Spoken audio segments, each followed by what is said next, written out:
गाजियाबाद स्थित अंसर सुशांत एक्वापोलिस में एक्वापोलिस Holmes welfare association द्वारा एक बैठक का आयोजन D8 की कार पार्किंग में की गई, जिसमें सभी ने मिलकर एक संकल्प लिया। आइए संगठित होकर अपने अधिकार के लिए सब मिलकर आवाज उठाएं। लेकर रहेंगे अपना घर लेकर रहेंगे। आवाज दो हम सब एक हैं, आवाज दो हम सब एक हैं।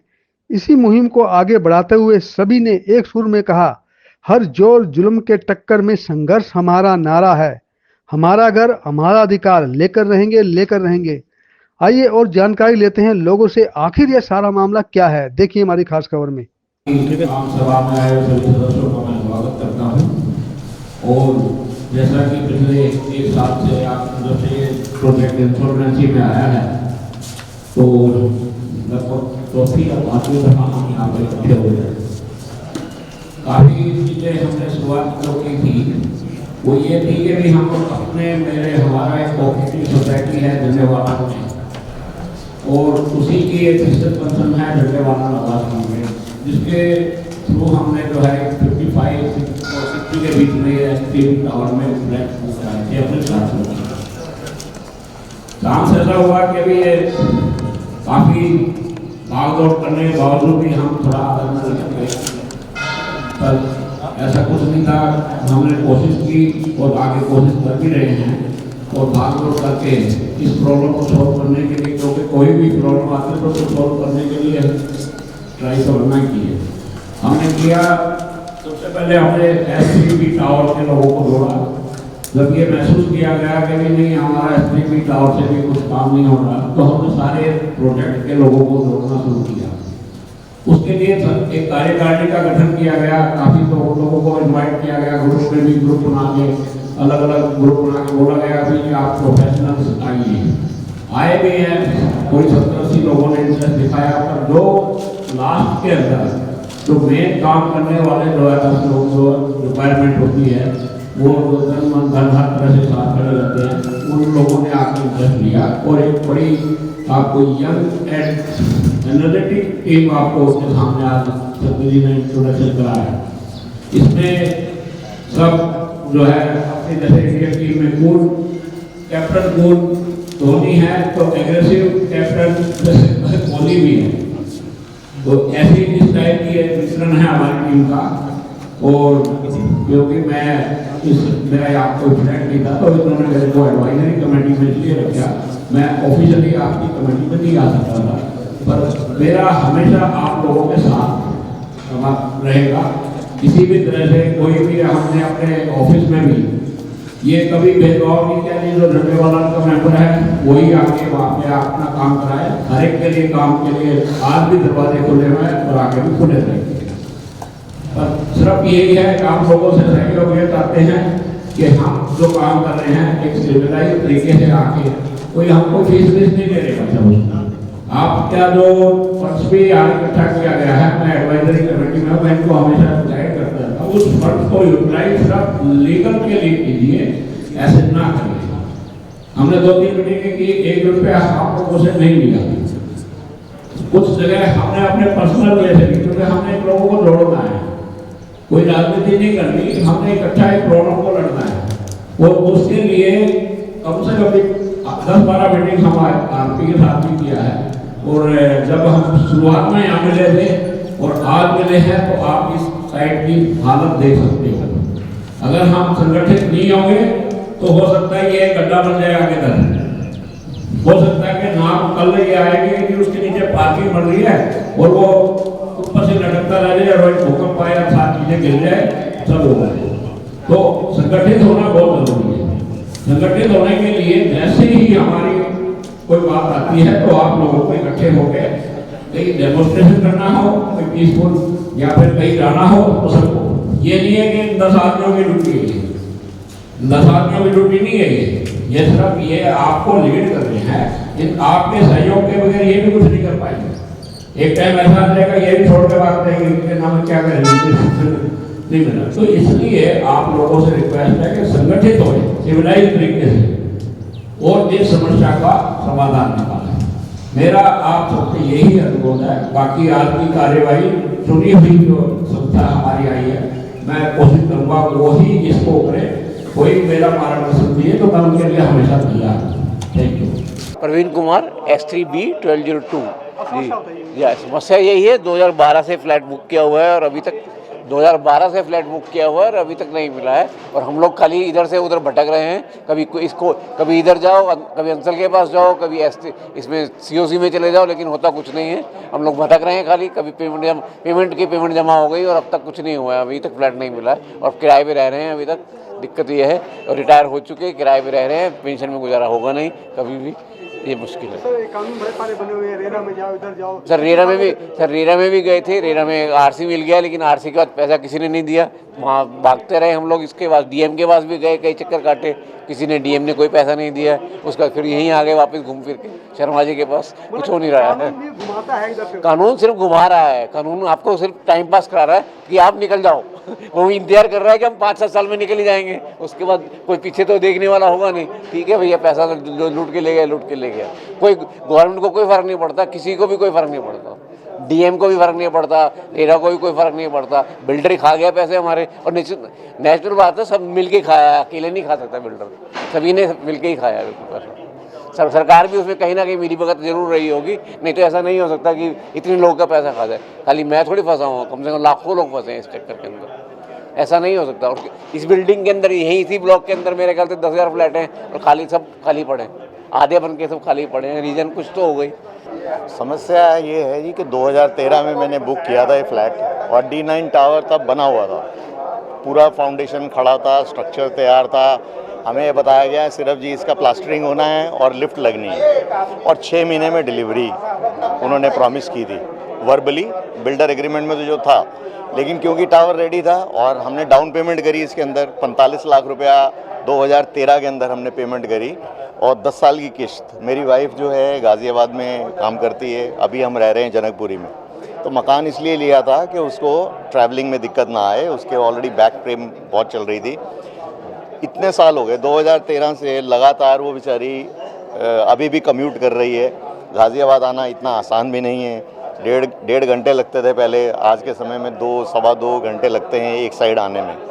तो बहुत ही चीटेड महसूस कर रहे हैं हम लोग कि एक बैंक की तो हम सारी इंस्टॉलमेंट दे रहे हैं, आज तक चल रही है इंस्टॉलमेंट, और रिटायर हो गए हैं। अब जब मकान लिया था तो 2013 में ऐसे था कि हाँ यार 10 साल अभी नौकरी है तो 10 साल किस्तें देते हैं। सारी की सारी सेविंग जो है हम लोगों ने अंसल को दी, और कोई सुनवाई नहीं। कंज्यूमर फोरम में केस डाला 2018 के अंदर, सिर्फ डेट लगी।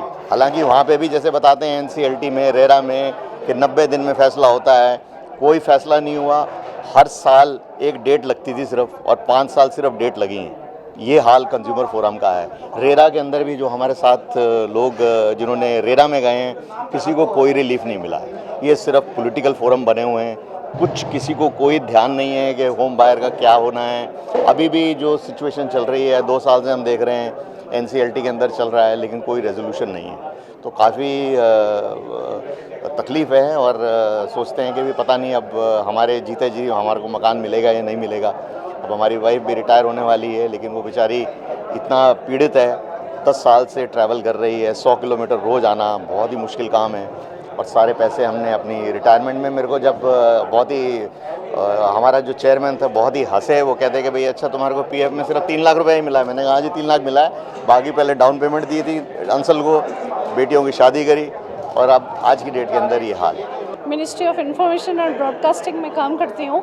मैंने 10 वर्ष पहले ये मकान बुक किया था, जो अंसल बिल्डर ने अपने आप को दिवालिया घोषित कर दिया, और आज तक ये मामला खटाई में ही चल रहा है। अभी हम लोग संगठित हुए हैं और NCLT में केस जा चुका है। अब देखें आगे क्या होता है। हम कोर्ट केस करेंगे और इसके लिए एकजुट होकर लड़ेंगे। सरकार की बात की है, होम बायर्स की बात की है, अंचल की बात की है, कहीं ना कहीं लगता नहीं आपको कि कहीं ना कहीं किसी मिली भगत से सारे काम होते हैं? ये सारा काम जब हुआ, कहीं ना कहीं मिली भगत नहीं, अंचल बिल्कुल साफ बच जाता है दिवालिया घोषित होकर। देखिए, जहाँ तक भ्रष्टाचार का प्रश्न है, उसके लिए तो हम ऐसे उसको जज नहीं कर सकते हैं, ना उसका पता लगाना इतना संभव है कि कहाँ से शुरू हुआ और कहाँ पे अंत हुआ। ये एक टेढ़ी खीर है। नहीं, इसमें जवाबदेही फिक्स नहीं ना, अगर जवाबदेही फिक्स कर दी जाए हाँ। तो ये चीज़ें नहीं आएंगी ना, क्या कहते हो?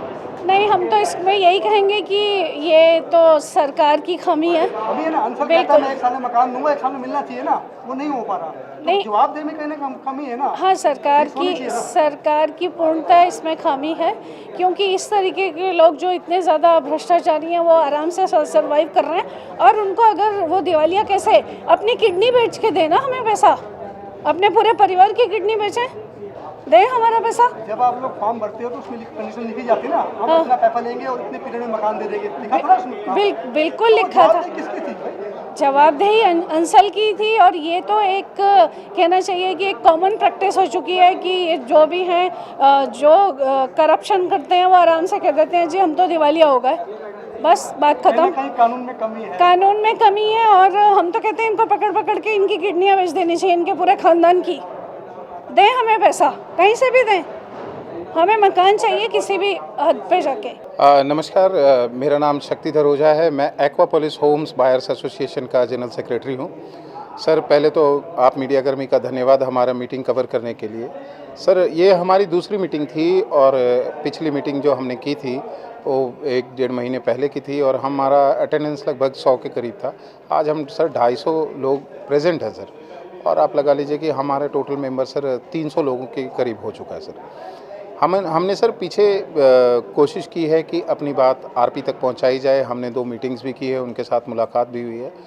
तो हम हिंदुस्तान के संविधान में हमको भरोसा है सर, जुडिशरी में भरोसा है, और हम खुद को संगठित कर रहे हैं सर। जिस तरह लोकसभा राज्यसभा में लोग बैठे हुए संगठित लॉ पास कर रहे हैं, उसी तरह से हम भी संगठित एक संघर्ष के लिए तैयार हैं। हमारा तो बस सर एक ही रिक्वेस्ट है, यहाँ ज़्यादातर लोग आपको मिलेंगे जो रिटायर्ड हैं, जो कई विडोज़ भी हैं, कई डिसेबल भी हैं, आप देखेंगे उनके पैसे फंसे हुए हैं सर। रिटायरमेंट के बाद कोई पैसा हाथ में ना रहने की बजाय अगर कोई मकान उनके होता अब तक, तो वो कोई किराए में रह रहा है, उसका किराया नहीं लगता सर, उसका पेंशन का पैसा बच जाता। आज जब हम आए सर, हमने देखा सर इसकी मिट्टी भी काट के सर आरपी साहब इसको बेच रहे हैं सर। अब उनका अपना पता नहीं क्या एजेंडा है कि भाई इस मिट्टी को आप लोगों ने देखा है कि यहाँ एक लगभग 25 फीट गहरा एक पिट खोद दिया गया है। तो हम सर धीरे धीरे हमारे यहाँ से एक जो हमारा सरिया है, हमारी जो मिट्टी है, हर चीज़ उठा के ले के बेच बंदर बांट हो रहा है सर। मैं तो यही कहूँगा सर, ये जो आपकी लड़ाई है कहाँ तक पहुँची और क्या उम्मीद है, कब तक लोगों को अपने घर मिल पाएंगे? सर, लड़ाई तो हम दिन ब दिन बढ़ा ही रहे हैं इसको सर। लीगली अगर हम देखें तो हमने कोर्ट का भी अब रुख करने का शुरुआत कर दी, हमने एप्लीकेशन वगैरह बना लिया है। पहला कदम आपने बढ़ा लिया? बिल्कुल सर, बिल्कुल, क्योंकि भय भी न होई न प्रीति, ये हमारे प्रधानमंत्री जी भी कहते हैं, और मेरा भी यही मानना है सर कि जब तक भय नहीं होगा तब तक प्रीति नहीं होगी। और भय जुडिशियरी का है सर सबके ऊपर। मैं अकेला कुछ नहीं कर सकता सर, या हम लोग क्या कर सकते हैं, लेकिन हमारा जो कानून है, हमारा जो संविधान है, उससे बंधे हैं सर सब लोग, उससे कोई बाहर नहीं है। तो हम कोर्ट का दरवाज़ा खटखटाएंगे, और उसके साथ इन लोगों को भी ऑप्शन दे रहे हैं कि आप भाई हम बीच में कुछ रिजोल्यूशन लेके आइए, हम जिसमें बायर्स का प्रॉफिट होगा सर, जिसमें बायर्स की भलाई होगी, हम तैयार हैं सर, हम उसके लिए। तो भी लोग जुड़ रहे हैं आपसे सारे? सर, अभी तक हम लोग 300 लोग जुड़ चुके हैं, और अगले आने वाले 1-2 महीने में हम लोग लगभग 500 लोग इकट्ठे हो जाएंगे सर। टोटल कितने आदमी हैं इसमें? सर, टोटल 600 लोग हैं। फ्लैट कितने हैं?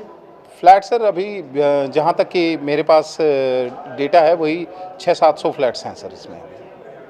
तो देखते हैं सर, अभी लगे हुए हैं सर, लोगों को लेके निकल पड़े हैं। अब ऊपर वाला ही हमें थोड़ा हेल्प करे। और सत्य जी, ऐसे बड़े सारे प्रोजेक्ट होंगे इंडिया के अंदर, नॉलेज में होंगे आप?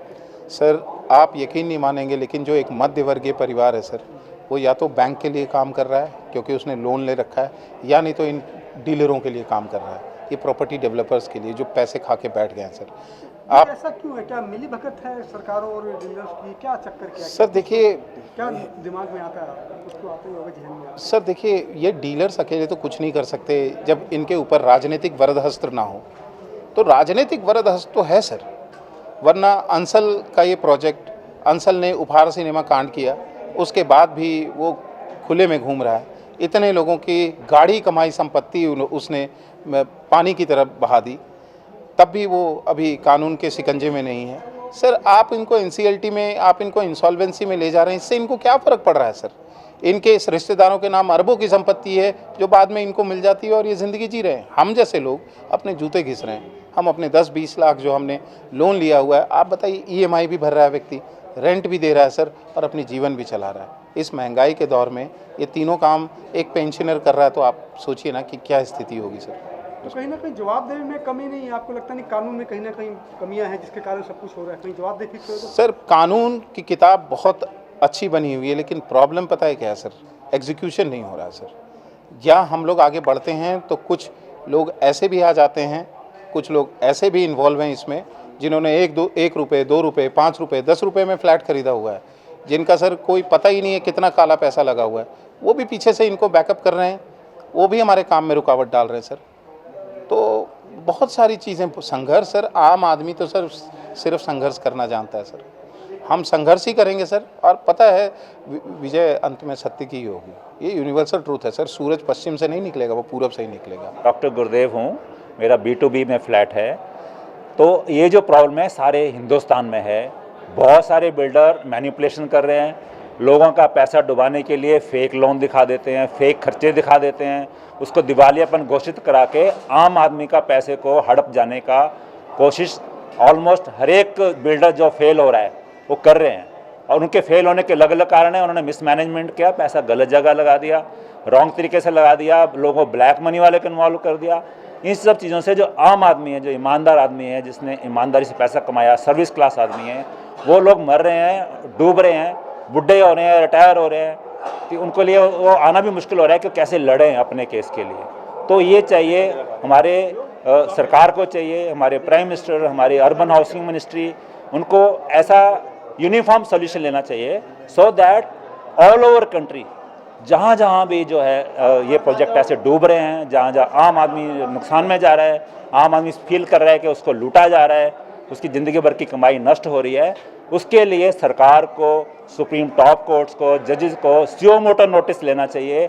क्योंकि हर एक बायर लड़ नहीं सकता, हर एक बायर के पास पावर नहीं है, उतना स्टेमिना नहीं है, वो बड़े बड़े बिल्डर से नहीं लड़ सकता, पैसे वालों से नहीं लड़ सकता। तो इसलिए उसको गवर्नमेंट को ये इनिशिएटिव लेना ज़रूरी है, चाहे स्टेट लेवल पे हो, सेंट्रल गवर्नमेंट लेवल पे हो, चाहे ट्रिब्यूनल्स हों, चाहे कोर्ट्स हों, चाहे जजेस हों, उनको ये स्ट्रॉन्ग एक्शन लेना है और यूनिफॉर्म एक्शन लेना है। यूनिफॉर्म पॉलिसी पूरे कंट्री के लिए बनाया जाए सो दैट ये आम आदमी के साथ जो अन्याय हो रहा है इसको हम ख़त्म करें। डेमोक्रेटिक कंट्री है, हम एक बादशाही कंट्री नहीं है। लोगों को हम लूटना बिल्कुल गलत है, पाप है, ये नहीं होना चाहिए। इनकलाब! इनकलाब! आवाज दो!